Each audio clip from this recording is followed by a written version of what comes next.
আমাকে বলেছে এই ঘরে ঘরে নাকি আমার মা থাকে। তা আপনি বলতে পারবেন?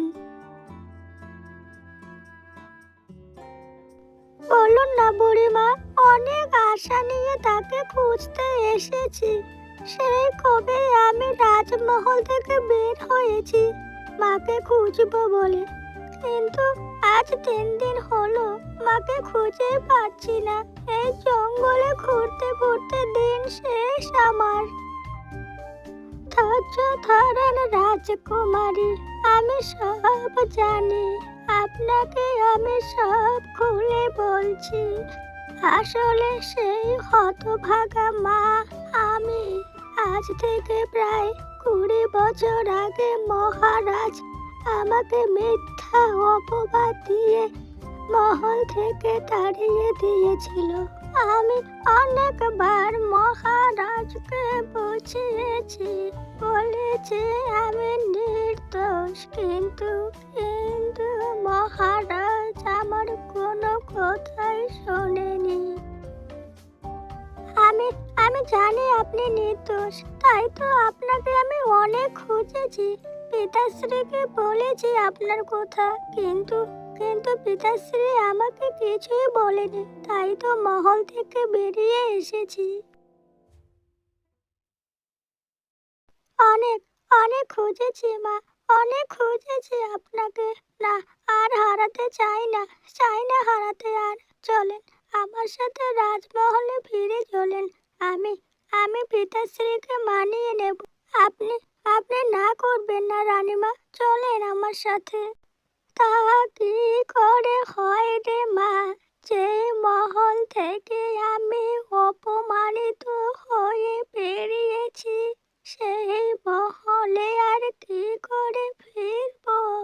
না মা, না, পারবো না, পারবো না মা। ওই মহলে আমি কিছুতেই ফিরতে পারবো না। মারে মা, ওসব কথা বাদ দে। তোকে আমি কতদিন ধরে দেখিনি, সেই ছোট ছিলিস, এখন এখন হ্যাঁ মা, আপনাকে ছাড়া আমিও প্রতিটা মুহূর্তে কষ্টে কাটিয়েছি। মন শুধু আপনাকে দেখতে চেয়েছিল মা। আমিও প্রতিটা মুহূর্তে তোকে ছাড়া খুব কষ্টে কাটিয়েছি রে মা। আপনাকে ছাড়া আমারও দিন খুব কষ্টে কেটেছে মা। প্রতিটা মুহূর্তে যেন আপনাকেই খুঁজেছি আমি, আর পিতাশ্রীকে বলেছি আপনার কথা, কিন্তু পিতাশ্রী আমাকে আপনার ব্যাপারে কোনো কিছুই বলেনি। তাই তো আমি প্রহরীর কাছ থেকে শুনে জানতে পারলাম আপনার বিষয়ে। কাজটা তুই ঠিক করিসনি মা। একজন মেয়ে মানুষ হয়ে রাতের অন্ধকারে মহল থেকে বেরিয়েছিস, এতক্ষণে মনে হয় মহারাজ খোঁজাখুঁজি শুরু করেছে।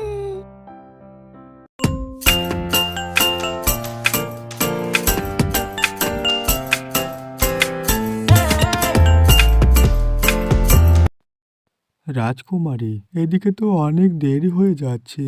এবার এবার কোনো একটা ব্যবস্থা করেন। চলেন, আপনাকে আর রানীমাকে আমি মহলে ছেড়ে দিয়ে আসছি। তারপর আমাকেও মহলে ফিরতে হবে। সেই সকালবেলায় বের হয়েছি। পিতাশ্রী চিন্তামগ্ন হয়ে থাকবেন, আর আমার ঘোড়াটাকে আমি ওই বাগানের মধ্যে রেখে এসেছি। চলুন মা, চলুন, আর দেরি করবেন না। চলুন আমার সাথে মহলে। আপনার তো সম্পূর্ণ অধিকার আছে ওই মহলে। আমি আর কিছুতেই আপনাকে হারাতে চাই না মা। চলুন আমার সাথে। না মা, না, আমি আর ওই মহলে কিছুতেই ফিরতে পারবো না। তুমি চলে যাও মা।